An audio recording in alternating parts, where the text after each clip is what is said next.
acuérdense, siempre hay todo lo que hablamos, están ahí, todas las presentaciones, y hay lo que generalmente vamos a ver el día de hoy. Muy probablemente no nos va a dar tiempo. Ah, caray, no está cargando. Probablemente no nos va a dar tiempo de terminar de ver todo lo que tenían en el plan. Nada más, si alguien me puede corroborar si alcanzamos a ver Pharma la semana pasada.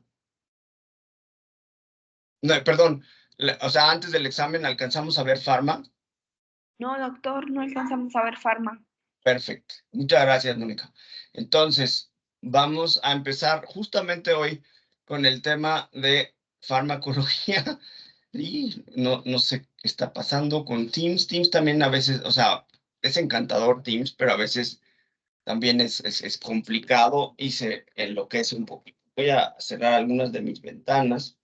Probablemente están dando lata para el uso de mi internet. Vamos a ver, ahí está. A ver si logro que se abran. Parece que no. ¿Alguien sí le abre su classwork para que nos lo comparta?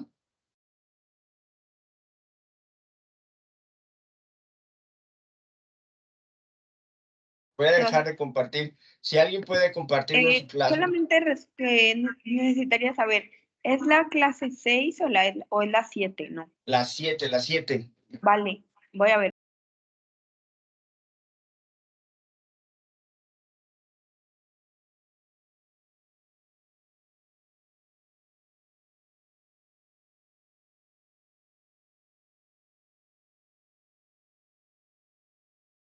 Doc, a mí me abre, pero el problema es que no me deja compartir pantalla, no sé por qué.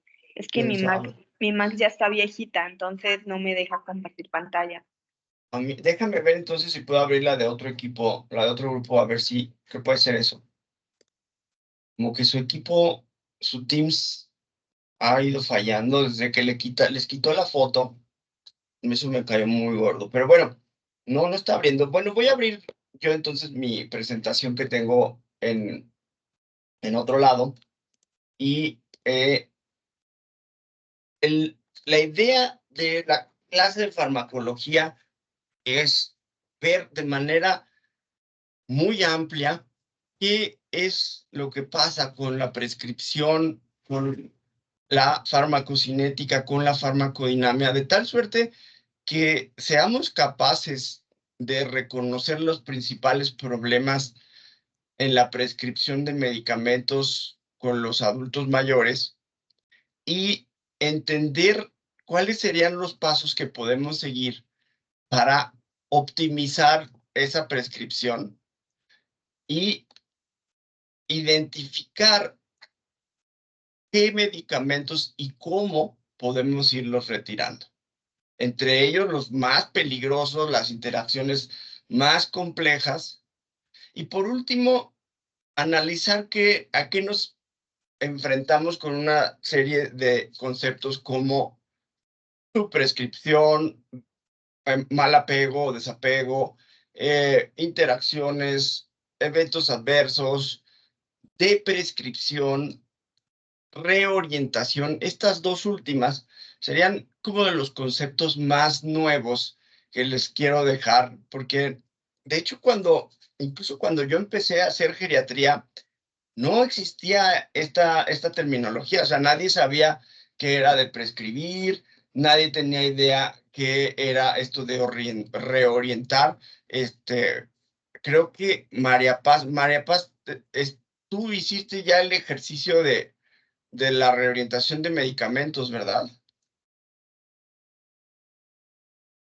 Creo que no, doctor. No estoy segura. El de leer un artículo y proponer un protocolo. No, solo he hecho la que es en unos años, ¿cómo te ves? Ah, sí, cierto, Las fuiste dos la pruebas. primera en hacer eso, es verdad. Es verdad, es verdad. Pero bueno, de todos modos, si alguien está más interesado en esto de reorientación, no recuerdo si fue en este grupo, si sí, díganme, levanten la mano quién fue que hizo el ejercicio, la actividad de reorientación, pero hay una actividad de reorientación dentro de su Bright Space que justamente tiene que ver con esto. Y por otro lado, la de prescripción, hace muchos, muchos años empezó principalmente en adultos mayores con demencia. ¿Por qué?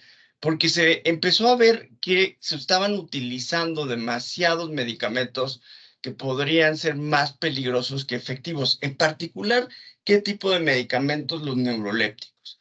Los neurolépticos empezaron a ser extremadamente problemáticos y ya no nos parecía una muy buena idea estar usándolos.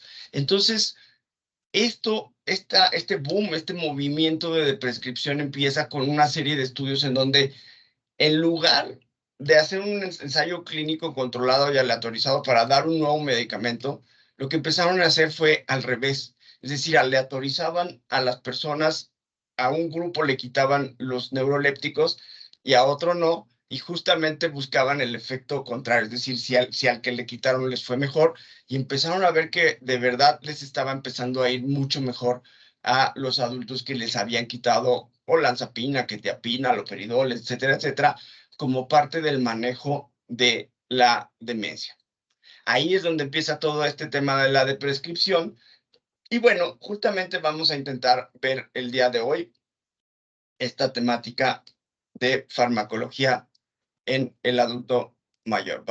Les voy a intentar. Uy, no sé, ¿están viendo mi pantalla? No, ¿verdad?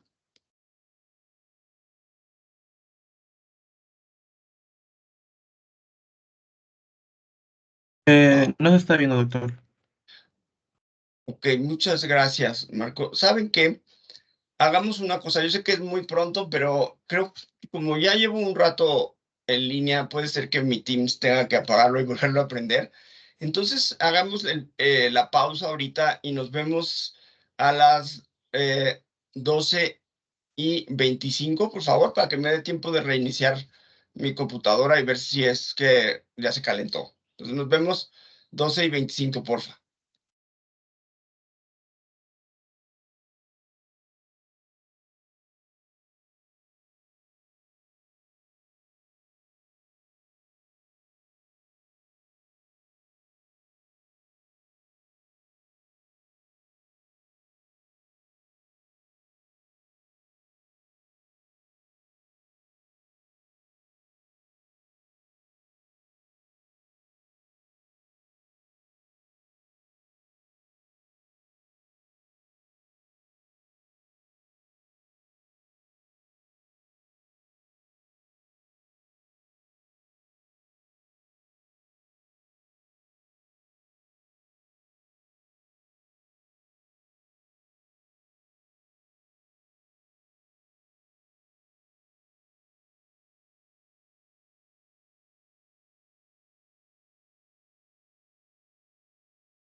Creo que ya lo logramos. Entonces, aquí ustedes pueden ver lo que teníamos planeado para hoy. Es la parte que teníamos pendiente, sobre todo de Pharma. Vamos a después hacer un pequeño ejercicio. Ya hicimos el Jeopardy, las calificaciones y bueno, no es cierto que vamos a revisar los últimos temas que se dan en el medio término porque ya no hay medio término, pero sí vamos a revisar estas dos y vamos a empezar con los problemas de movilidad.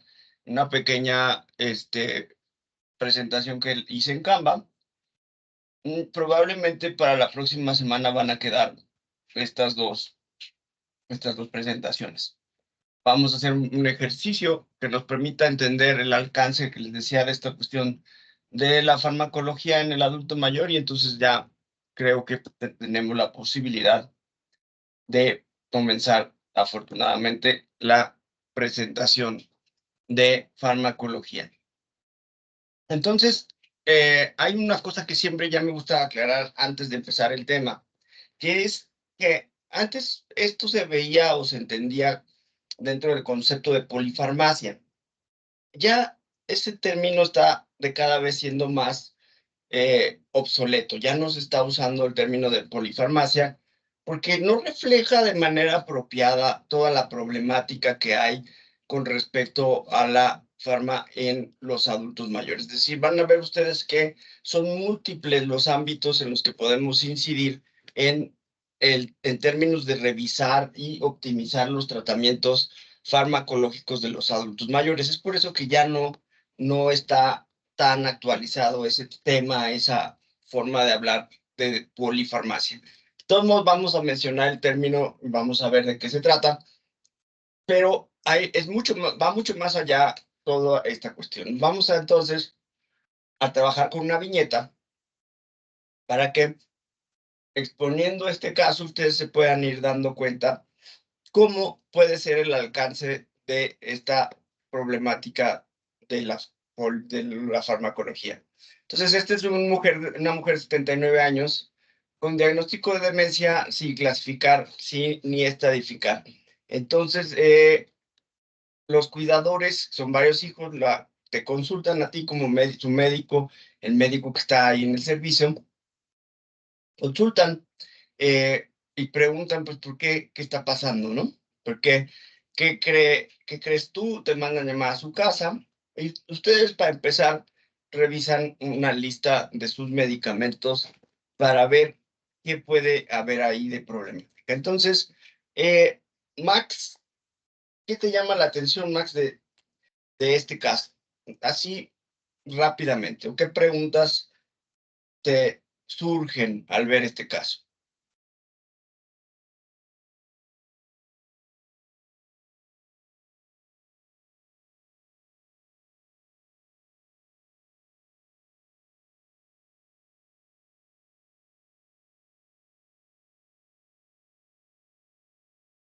Max a la 1,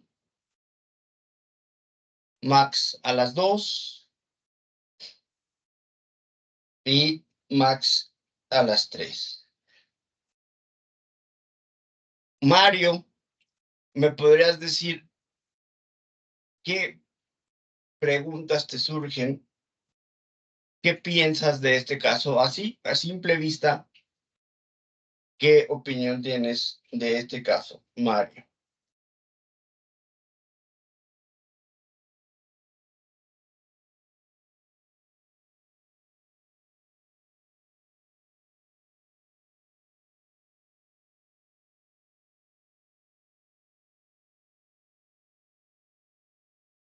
Mario a la 1,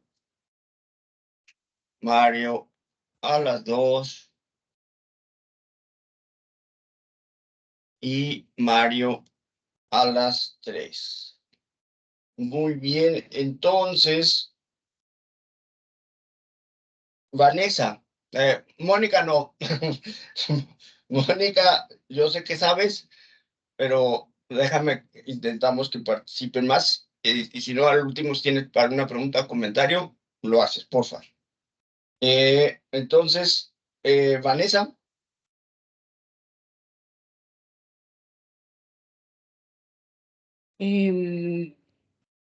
Podría ser si alguna vez ha visitado algún psiquiatra, si ha tenido algún tratamiento de control, o preguntarle al cuidador cuándo fue que empezaron sus manifestaciones, no sé, o no, sí, por los medicamentos que toman, no sé si ha tenido algún tipo de efecto adverso o algo así, ¿verdad? No. Ok, Mónica, ¿qué comentario nos ibas a hacer? Pues yo quería comentar que pues si hay algún, o sea, si hay como, sí ya sabe que los cuidadores son varios hijos, pero ¿hay algún hijo en específico que sea el que está con ella todo el tiempo? O, Ok. porque pues, o sea, pues sí, ahí dice que son varios cuidadores, pero que casi no se levanta.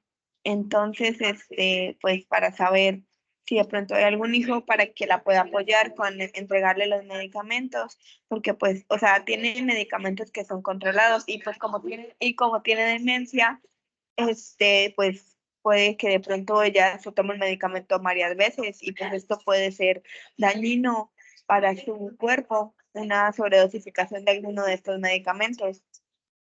De acuerdo, me parece particularmente importante el punto sobre los cuidadores, porque ahí puede venir una desorganización. Susan.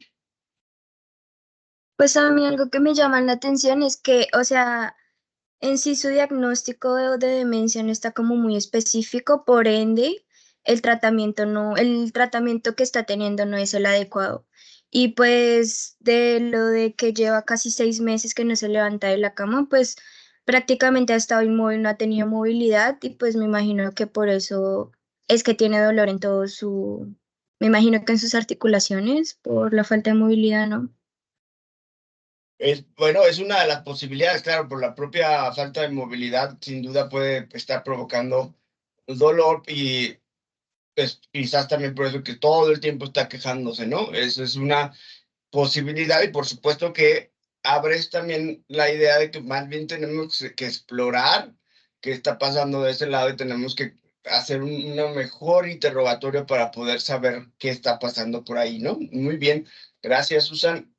Entonces, bueno, esta es la clásica problemática que vamos a encontrarnos casi que muy frecuentemente dentro de los pacientes adultos mayores, en donde tenemos un grupo de cuidadores que no está muy seguro de qué es lo que está pasando, que se han conformado con una serie de diagnósticos que les dieron a lo largo de todo el trayecto de su familiar y que también pues no tienen mucha idea de qué puede ser lo que está pasándole a su paciente y que más bien están como muy fijados o con ideas muy específicas sobre temáticas que piensan que con eso va a ser suficiente para cuidar de su enfermo. Tomar en cuenta que nosotros como médicos muchas veces estamos condicionados a pensar el tratamiento como exclusivamente el tratamiento médico, es decir, el tratamiento farmacológico, y nos da cierta dificultad pensar en otro tipo de terapéuticas o de otras cosas de las cuales podemos echar mano para intentar controlar una enfermedad, para intentar disminuir un síntoma, para intentar incluso curar a veces algunas de estas dolencias. No es exclusivo lo que tenemos nada más en el vademecum, ¿no? Hay un montón de opciones de las cuales podemos echar mano. Puede ser el tratamiento psicológico, es decir, si el problema, decían por ahí, es que si ha ido a un psiquiatra, bueno, o a un psicólogo, o de dónde viene, quizás algo de psicoterapia puede beneficiarle, nutricional, es decir, es probable que más bien sea un problema nutricional, de organización de la dieta, o un problema incluso de cuestiones que necesita tener una intervención quirúrgica, la terapia física, finalmente, la fisioterapia es algo de lo que más nos va a ayudar en términos de movilidad y en otros ámbitos también. Esto también es algo de lo que está surgiendo en los últimos años, es decir, las terapias alternativas están cobrando mucho auge porque muchas veces no es que sean buenas, sino que simplemente las personas o las charlatanes que están en eso, por lo menos se toman el tiempo de escuchar al enfermo y de decir, híjole, esto que le está pasando está muy mal, ¿no? Escuchan muy bien.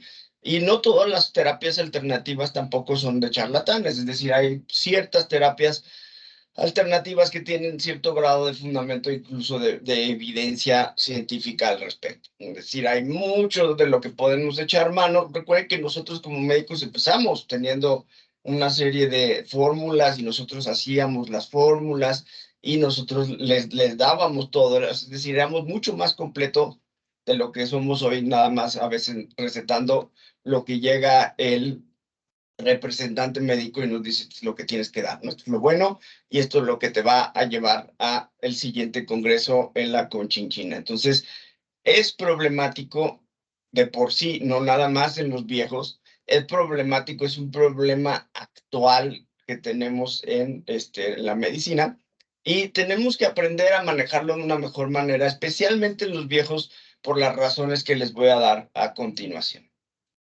Entonces, ¿cómo llegamos nosotros como adultos mayores a tomar ciertos medicamentos? ¿Qué es lo que hace que vayamos acumulando un montón de medicinas a lo largo de nuestra vida? ¿Por qué vamos teniendo más y más y más medicamentos y muchas veces estamos tomando más de lo mismo? Es decir, tomamos medicina duplicada, como en el caso que les presenté. Si pusieron atención, se habrán dado cuenta que toma 2 inhibidores de recaptura de serotonina, lo cual es completamente absurdo. No tiene ningún sentido tener ese tipo de prescripciones.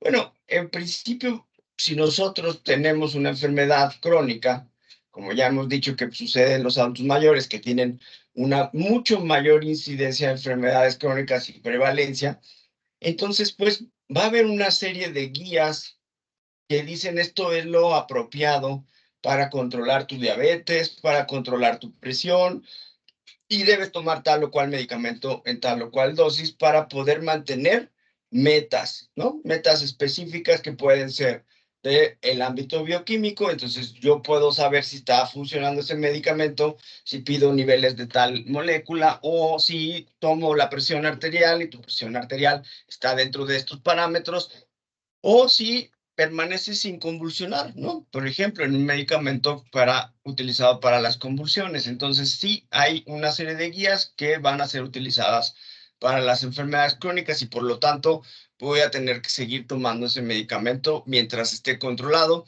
Muchas veces también en nuestro sistema, específicamente en el sistema de salud mexicano, no hay una buena comunicación entre los distintos profesionales de la salud, entre los distintos médicos, entre los distintos especialistas, y entonces no hay un continuum. Entonces simplemente llegaste al nuevo internista y el nuevo internista no le gusta el hipoglicemiante que estás tomando y te lo cambia. ¿Por qué? Nomás porque no le gusta. Entonces sí va a haber mucha de esa problemática en donde no hay una continuidad en el tratamiento y en las chochos que me tomo, y a veces, muchas veces la gente se harta y dice, pues ya, no, o sea, ya para qué voy a ver a mi médico familiar si lo que único que hace cada vez es decirme, ah, estás muy bien, y me da cajas y cajas y cajas de lo mismo, y no hay ningún sentido en que pase yo y pierda mi tiempo. Obviamente, pues claro, si tú tienes un padecimiento agudo, y en un momento dado alguien te dijo, tómate eso, o incluso el médico durante el tiempo que te dio COVID, o durante cuando estuviste hospitalizado porque tuviste apendicitis, o mientras estabas con una gripa tremenda, y de repente, pues, se te olvidó, o el médico que te lo prescribió nunca te dijo cuándo lo tenías que dejar de tomar, y no lo has dejado de tomar desde que tuviste ese primer evento agudo y lo vas acumulando en tu bolsa, en tu costal de medicamentos. Esto que es algo muy común en nuestro medio, la autoprescripción. Es decir, yo me voy a tomar esto porque un día hace muchos años en otro planeta me funcionó súper bien para X, Y o Z, y la verdad es que ya me lo voy a seguir tomando de por vida porque está muy bueno a mí me funciona y no lo voy a dejar de usar. Tomar en cuenta que eso no necesariamente es exclusivo de la medicina alópata. Muchos adultos mayores traen un montón de herbolaria o de medicamentos alternativos que han ido acumulando por las mismas razones. Es decir, porque resulta que un buen día le hizo bien y ya lo quiere seguir usando, y entonces lo siguen usando porque no solo se lo autoprescribieron, sino porque alguien más se lo recetó. Alguien más le dijo, pues esto puede ser bueno, o incluso llegaron a la farmacia y le preguntaron al que está ahí vendiendo, que generalmente no son farmacéuticos, ni QFBs, ni nada, sino pues es alguien que ayuda a atender.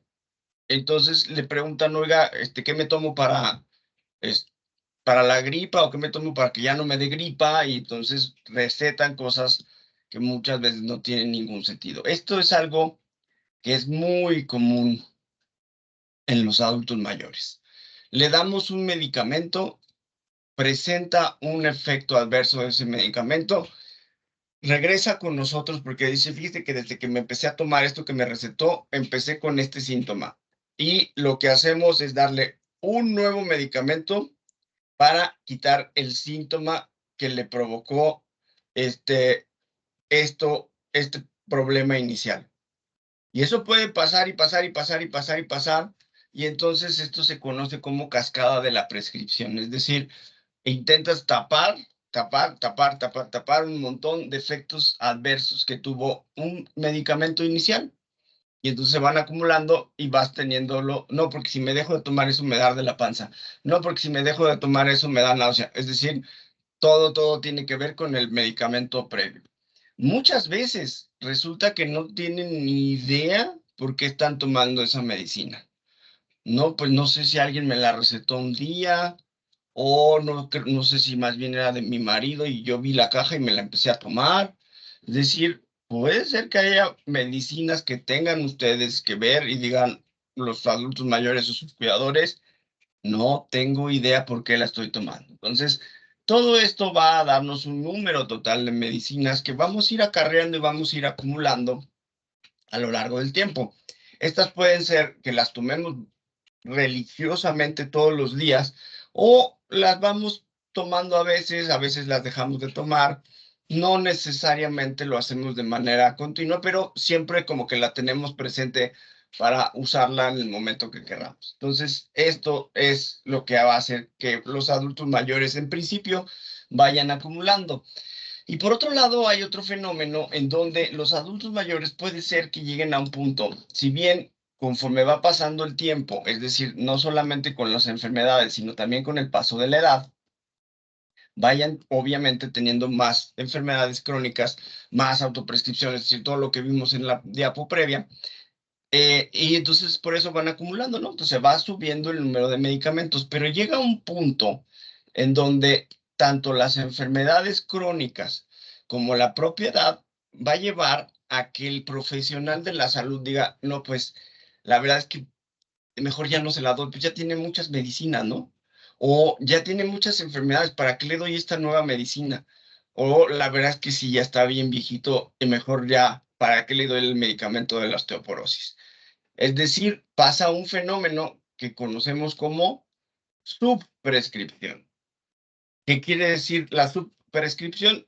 Necesitamos, está indicado este tratamiento y no se lo damos por otras razones. Es decir, no se lo damos por la edad o no se lo damos porque decimos, híjole, no, pues que está bien caro, pero está indicado. Entonces, tenemos que prescribirlo, si no estamos dentro de este fenómeno que conocemos como subprescripción. Entonces, 90% de los adultos mayores de 65 van a estar tomando un medicamento cotidianamente. Es decir, de los 17, 18 que estamos aquí, quiere decir que más o menos, que más o menos 15 vamos a estar tomando al menos un medicamento todos los días el resto de nuestra existencia después de los 65 años. La mitad de los que estamos aquí, es decir, 9 personas, vamos a tomar 5 medicamentos o más. Y 5 medicamentos me refiero a distintas clases de medicamentos, no me refiero a pastillas. Las pastillas van a ser una multitud gigante. Si hay una pastilla que nos toque tomarla cada 2, 3 veces al día, pues vamos a tener probablemente entre 10 y 15 pastillas que vamos a tomar diario que corresponden a 5 clases de medicamentos distintos. Y al menos 2 personas de las que estamos aquí van a tomar 10 o más medicamentos. Entonces, vean esa cantidad de medicina que van a estar tomando por distintas razones como las que vimos en esta diapositiva. Es decir, esto es lo que va a llevar a esa acumulación y nosotros finalmente como personal de salud podemos incidir en muchas de esta acumulación. Hay otros fenómenos, ya les decía, polifarmacia es simplemente decir, toma más de 3 medicamentos, o toma más de 4, toma más de 5, no se han puesto de acuerdo, pero es una cifra del número de medicamentos. Desapego, más se va a tener la posibilidad de tener interacciones medicamentosas y va a haber mayor probabilidad de presentar efectos adversos. Entonces, la paciente ha perdido más de 5 kilos desde hace un año, sin razón aparente, después de haber sido hospitalizada por un episodio de deshidratación por calor. Y desde esa hospitalización alguien le dejó el omeprazol, es lo único que medio se acuerdan los hijos en esa hospitalización. Hubo un médico que dijo, pues, valdría la pena que tome omeprazol, pero nunca le dijo cuándo dejar de tomarlo, y entonces lo sigue tomando. Ahora, aquí dice que esta pérdida de peso al parecer tiene que ver con pérdida de masa muscular. Además, toma muy poquita agua, pero lo que sí no les falla a los hijos, a los cuidadores, es darle puntualmente su medicamento. Algo que pareciera raro, pareciera extraño, pero la mayor parte de los cuidadores, a pesar de que tengan un mal cuidado en todo lo demás, dan a tiempo los medicamentos y eso generalmente tiene que ver con lo que pensamos de la medicina. Es decir, pensamos que podemos solucionar los problemas de salud con un chocho, con una pastilla, el cual nos va a llevar 1 minuto tomarlo y con eso vamos a mejorar la salud. Es algo de lo que pensamos mal, ¿no? Los seres humanos en la actualidad. Entonces, adicionalmente, además de que vamos a ir acumulando medicina, sustancias, vamos a tener cambios dentro de la farmacodinamia y farmacocinética en los adultos mayores. Y claro, como ya hemos platicado en otras ocasiones, el adulto que va a tener más deterioro, el adulto que va a ser más frágil, va a tener muchos más de estos problemas en el término de farmacocinética y por lo tanto mayor dificultad, mayor problemática en el momento de la prescripción o que nosotros analicemos sus medicamentos. Vamos a ir viendo cada uno de estos y cuáles son los cambios y qué implicaciones hay. Vamos a ver que la ruta de administración va a tener que ver mucho qué tanto va a llegar, ahorita vamos a ver un grafiquito, qué tanto va a llegar en un principio a el cuerpo y vamos a ver qué concentraciones alcanzamos.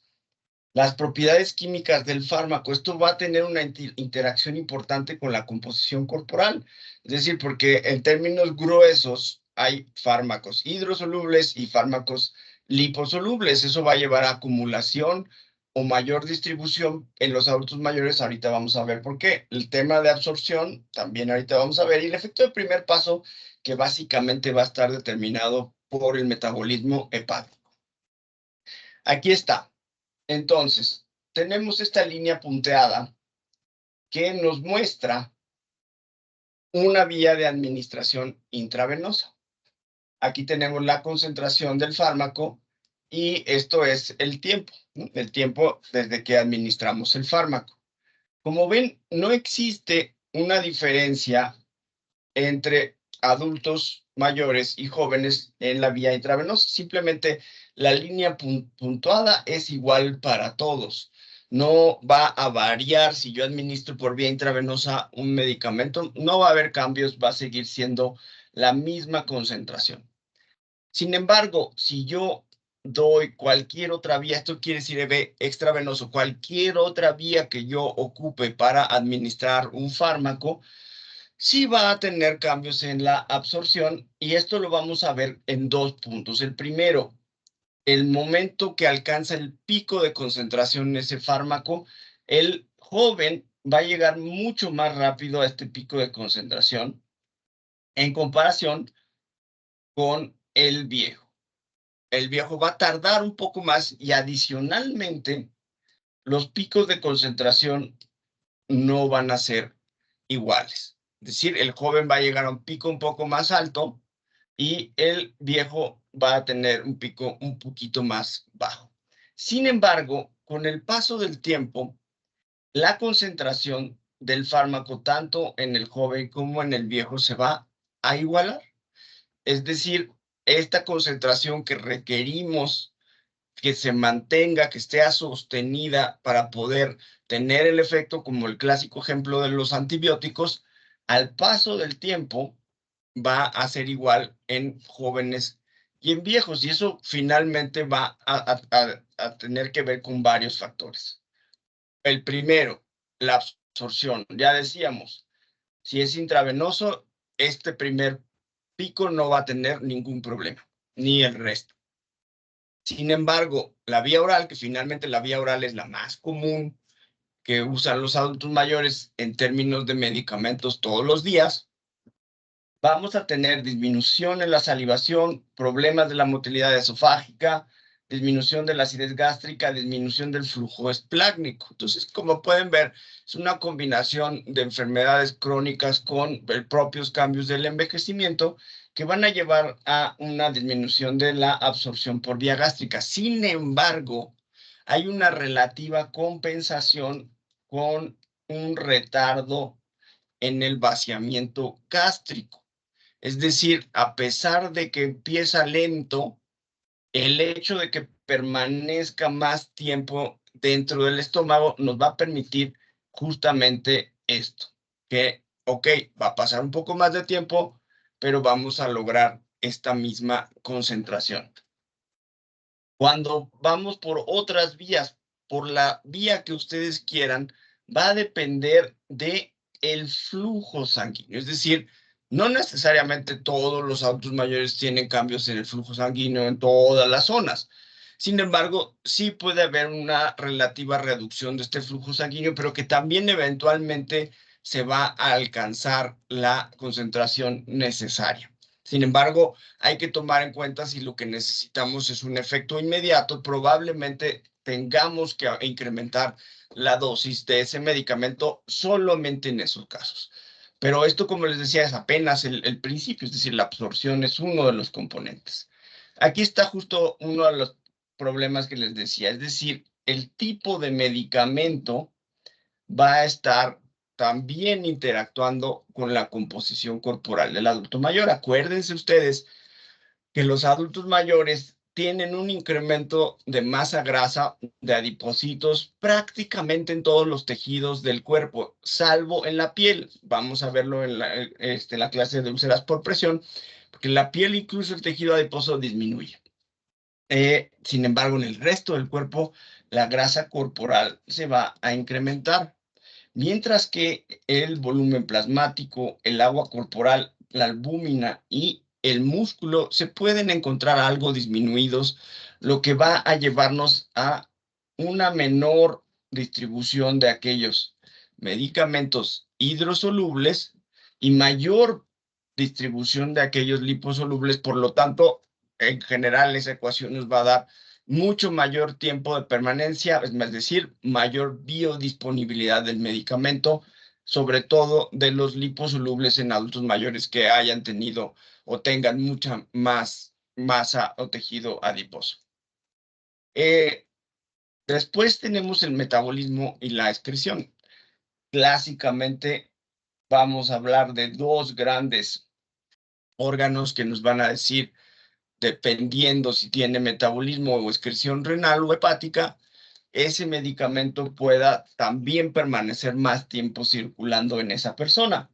Como pueden ver, el flujo sanguíneo aquí también tiene que ver y también tiene que ver en el caso de la función renal. Es decir, a veces el flujo sanguíneo puede determinar si está reducido, prácticamente la mayor parte de los casos por una enfermedad, el daño que puedan tener o los cambios por metabolismo renal o hepático o excreción.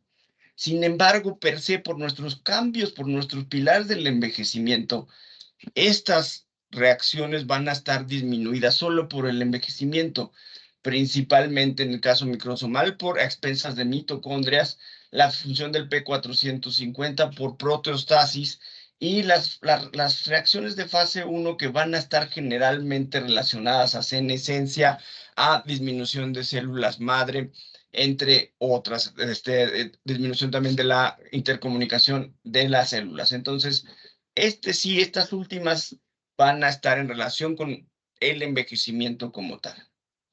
Y en el caso del riñón, no basta con muchas veces decir, bueno, sí tiene daño hepático y ya con eso podemos decir, perdón, tiene daño renal.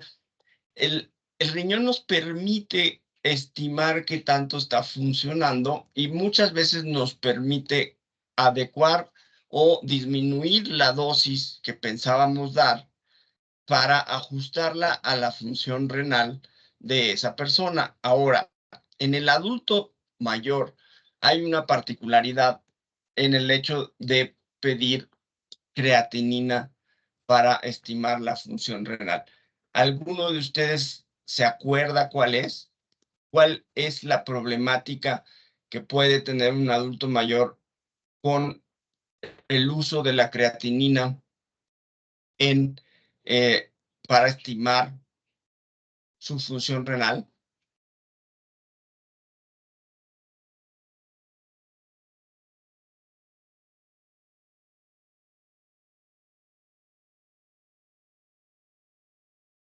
La masa muscular. La masa muscular va a darnos cifras anormales de creatinina que nos hacen, nos meten en el embrollo de tener que utilizar otro biomarcador para poder calcular esta función renal. Y la sustancia que utilizamos, el biomarcador que utilizamos para poder estimar la función renal, se llama cistatina C. La cistatina C, a ver si puedo proyectar aquí. Ahí está, creo. No me deja, creo que no me deja. No me deja, tengo que...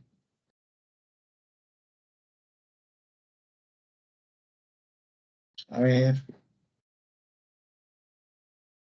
Voy a volver para mostrarles cómo es que se reporta. Aquí tienen la cistatina C, la reportan generalmente en los laboratorios y abajito van a tener la estimación que se da a partir de la cistatina C de esta persona.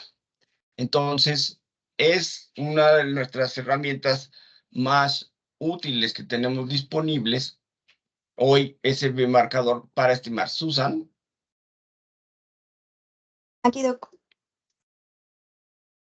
¿Sí? Sí, te escucho. Es que levantaste la mano, ¿no? No, se me activó. Ah, ok. Sin querer, perdón. Ok, no te apures. Entonces, si nosotros, aquí tenemos de este mismo paciente, tenemos una creatinina de 1.57. Vamos a mirar, vamos a hacer el ejercicio.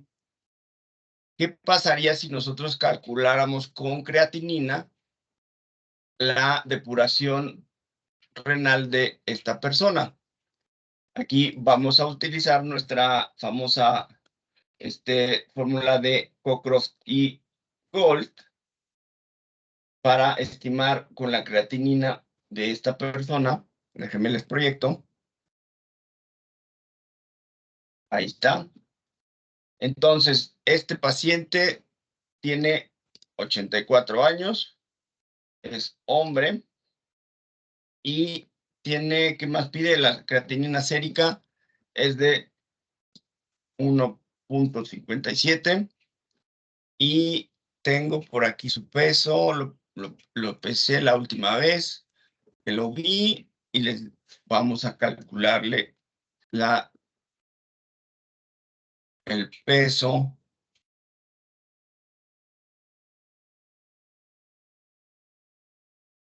Aquí está el peso de 67 kilogramos. Tiene una depuración de creatinina de 33 según la creatinina. Entonces, eso es la estimación finalmente de la función renal. Lo que nos había dado la cistatina C era de 22. Entonces, ¿qué quiere decir? Alguien, por favor, que me diga, si aquí dice 33.1 y la cistatina C dice 22, que tenía de filtrado mililitros por minuto, sobreestimó, subestimó, ¿qué diferencia hay entre uno y otro?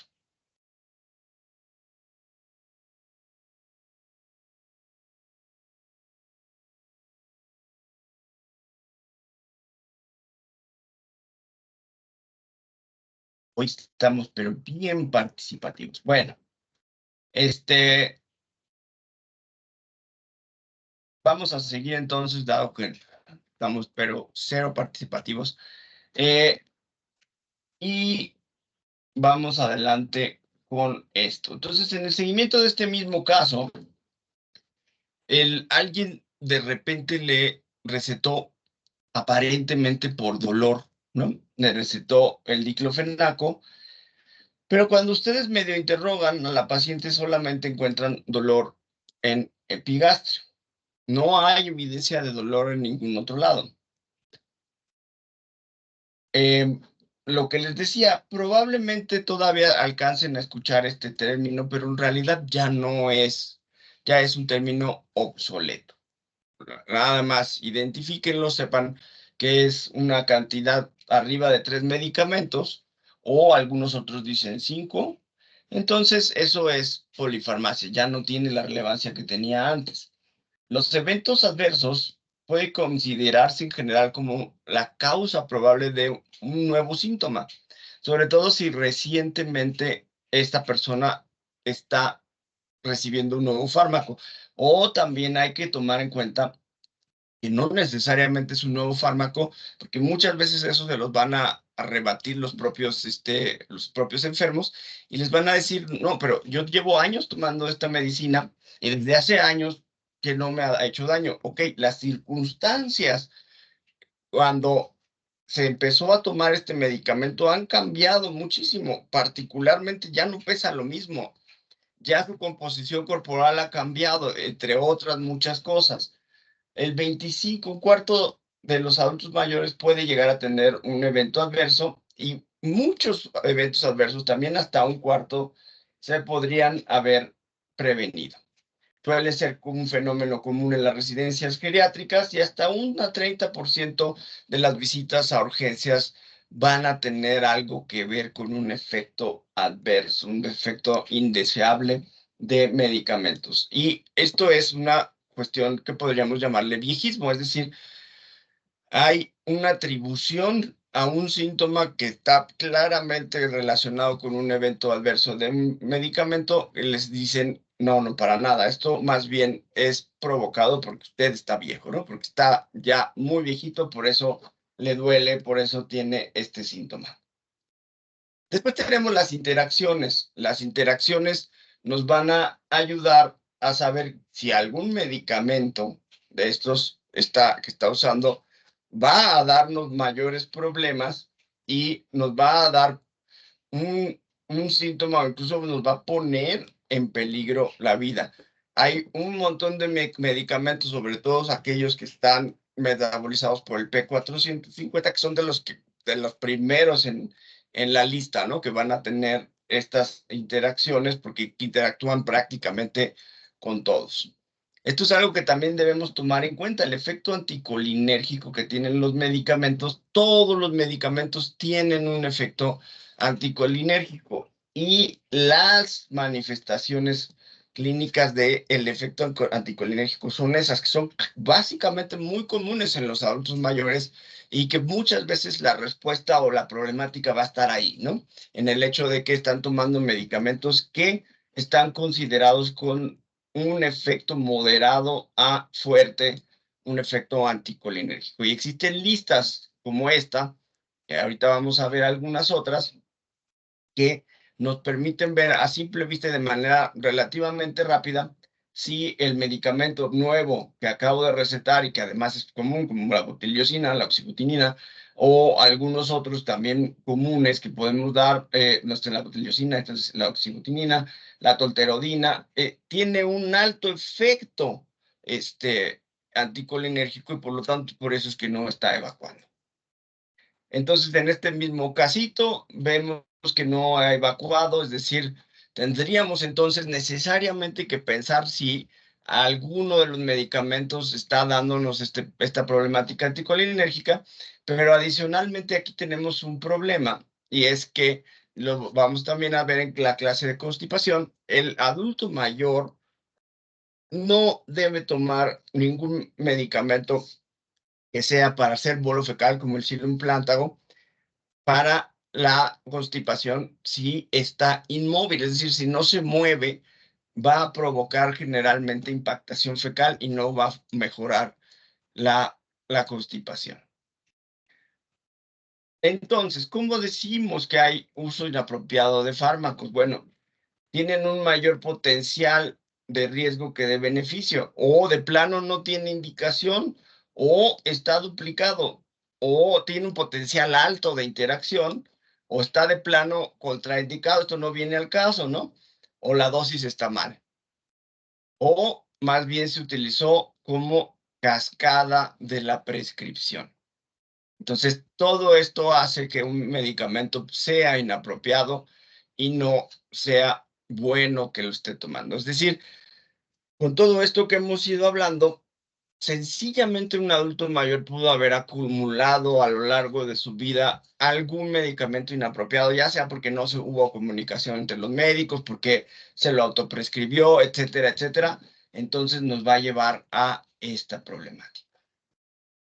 Desapego terapéutico, por supuesto que si me quieren dar un nuevo medicamento y yo estoy hasta acá de la medicina, ya no voy a querer para nada más medicina. Estoy cansado de tomar medicina. Quisiera, por favor, que ya me quiten o me dejen de dar tal o cual medicamento. Entonces, esa parte también es común en los adultos mayores, pero ojo, porque se puede parecer a subprescripción.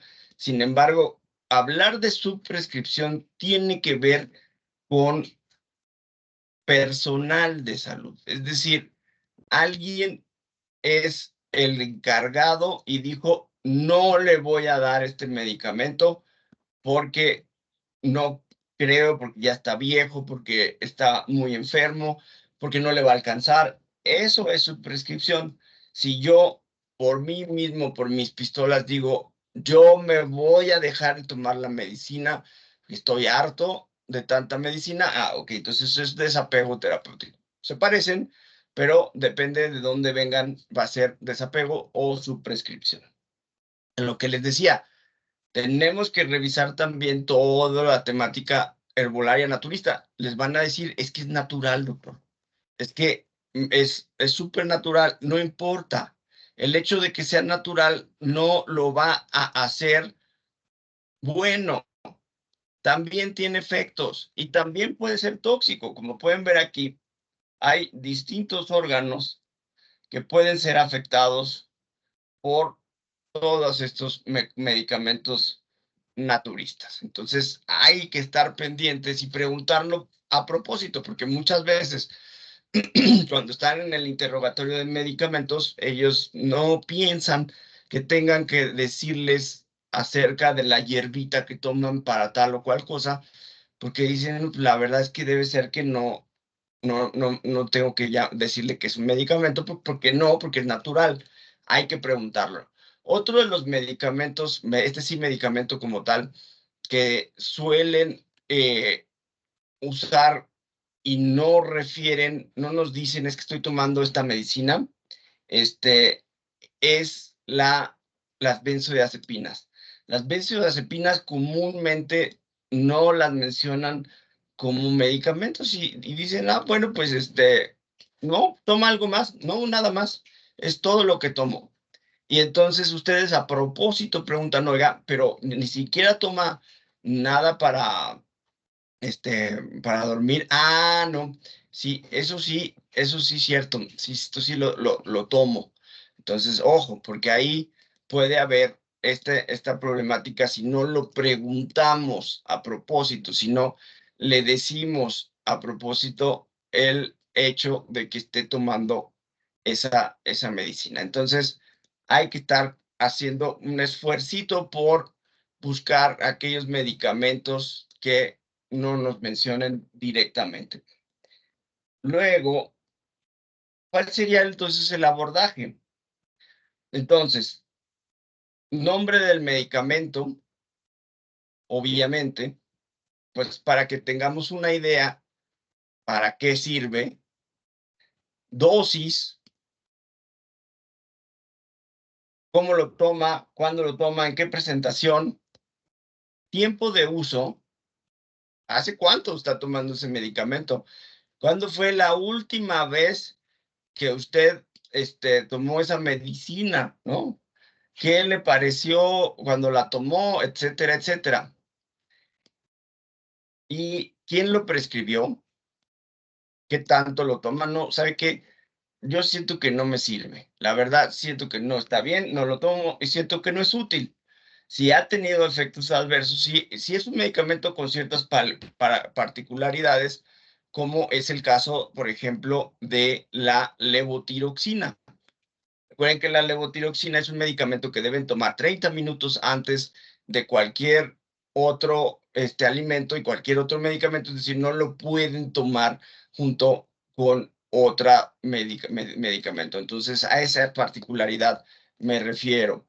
Ahí parte de cómo vamos a investigar las medicinas en adultos mayores. Revisar, una vez más, revisar los medicamentos que requieran ajuste por función renal, revisar interacciones fármaco-fármaco, evitar potencialmente inapropiados que sean más riesgo que beneficio, considerar el tiempo de uso, revisar duplicados y algunos que puedan ser tratamientos no farmacológicos. Buscar también dentro de algunas listas que están disponibles, que conocemos desde hace tiempo, caray, que se llama los criterios de Beers, así como cerveza, o los criterios Stop and Start. Estas son una serie de listados que les van a permitir de primera vista descartar y decir este medicamento puede tener efectos adversos, este medicamento puede dañar tal o cual. Estos dos listados les permiten justamente eso. Entonces, hasta aquí es esta presentación y vamos a pasar a un ejercicio justamente con medicamentos y con una lista de medicamentos para de tiempo real, es decir, son medicamentos de personas de veras, de personas que son mis pacientes de hecho, y vamos a revisar uno por uno. ¿Qué es lo que vamos a revisar? Bueno, lo que acabamos de ver en esa última diapositiva, ahí hay que ir uno por uno viendo cada medicamento. Ahorita les voy a mostrar cómo vamos a hacer el ejercicio y vamos a empezar a trabajar. Hay un Padlet que está hecho para este trabajo. A ver dónde está el Padlet. Aquí está el Padlet.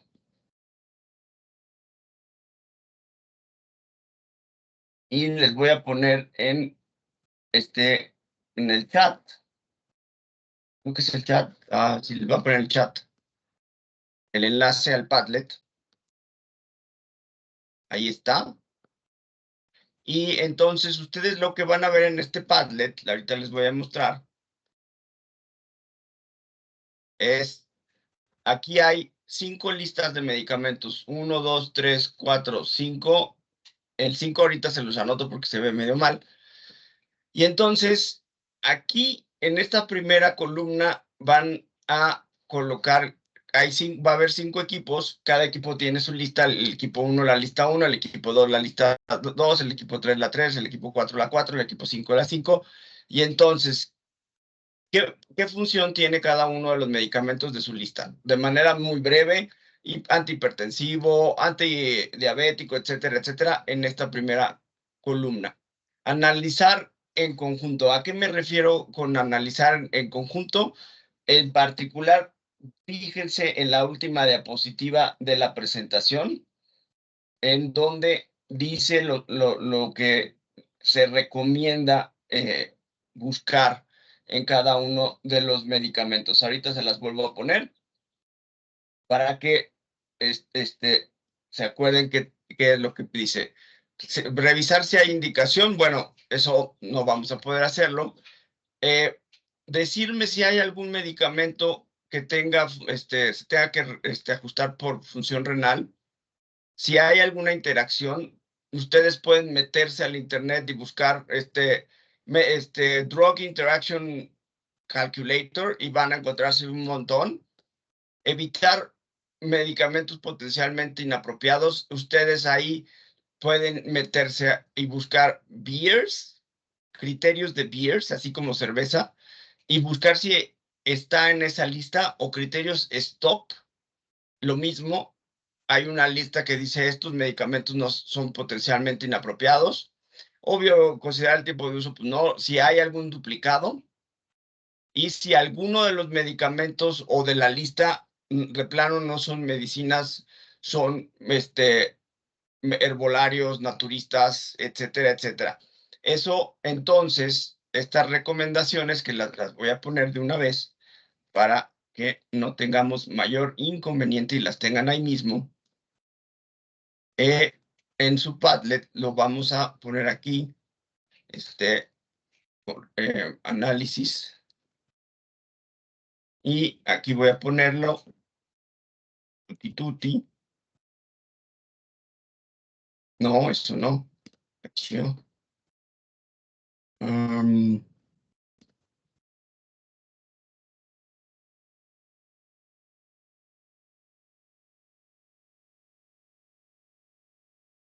Vamos a poner clipboard. Ahora sí, debe poder salir aquí. Bien, pues aquí está. En esta columna es lo que tienen que usar para la columna. Exacto, ahí está, para que los chistes acá. Aquí pueden poner GIFs si quieren. Pero aquí entonces, primera columna, equipo 1 de su lista 1.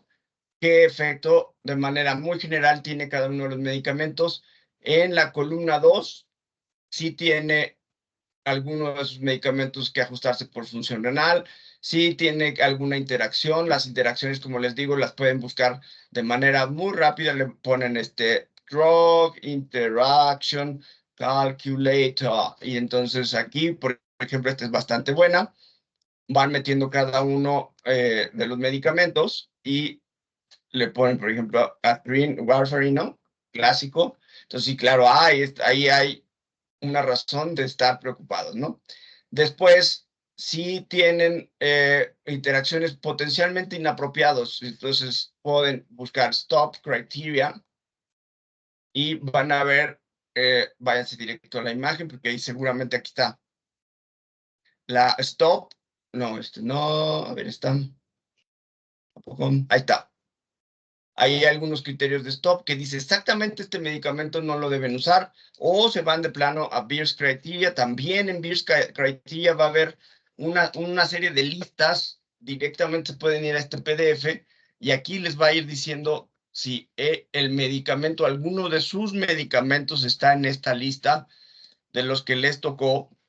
Entonces, decir, es un medicamento que es potencialmente inapropiado. Si me tiene que decir si hay algún duplicado y además si encuentran alguno que probablemente no tiene nada que ver con medicamento. Y todos lo suben a su Padlet. Padlet ya se los puse en el chat y lo vamos a hacer en 5 equipos. ¿Alguna pregunta de la actividad? Ninguna, doc. Voy a meterlos a sus cuartos.